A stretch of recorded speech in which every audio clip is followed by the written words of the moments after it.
जब मैं छोटा था तो हम एक छोटे से घर में रहते थे जिसमें बस एक ही कमरा था। रात को इस कमरे में मेरे वालिद, मेरी वालदा और मैं तीनों इकट्ठे सो जाते थे। जब मैं खांसता या कोई डरावना ख्वाब देख लेता तो मेरी माँ और वालिद जल्दी से उठकर पूछते, क्या हुआ बेटा, तुमको क्या तकलीफ है? जल्दी से दवाई बुलाते और थपकी देकर मुझे दोबारा सुलाने की कोशिशें करते थे। फिर मैं कारोबार की दुनिया में आया, पैसा कमाया और बहुत बड़ा घर बनाया।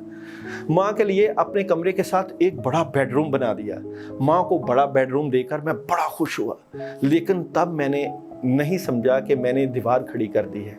एक रात माँ को हार्ट अटैक हुआ और वो बेहद खामोशी से इस दुनिया से रुखसत हो गई। मैं सोया हुआ था। जब सुबह हुई और माँ के कमरे में माँ से मिलने गया तो माँ का इंतकाल हो चुका था। दीवार के इस पार माँ बहुत खांसी होगी, शायद मुझे आवाज़ें भी दी होंगी, तकलीफ का इजहार भी किया होगा, लेकिन मेरे और माँ के बीच दीवार मौजूद थी, इसलिए मैं कुछ सुन नहीं पाया। जैसे मेरी माँ बचपन में उठकर मेरा हाल पूछती थी, शायद मैं भी माँ से पूछ सकता था अगर माँ के और मेरे बेडरूम के बीच ये दीवार ना होती। मेरी सबसे बड़ी गलती ये थी कि मैंने माँ और अपने दरमियान दीवार खड़ी कर दी थी।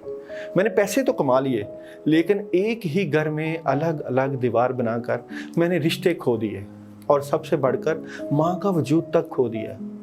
मैं आज भी ये बात सोचता हूँ कि अगर माँ और अपने कमरे के बीच दीवार खड़ी ना करता तो शायद मेरी माँ आज मेरे साथ होती।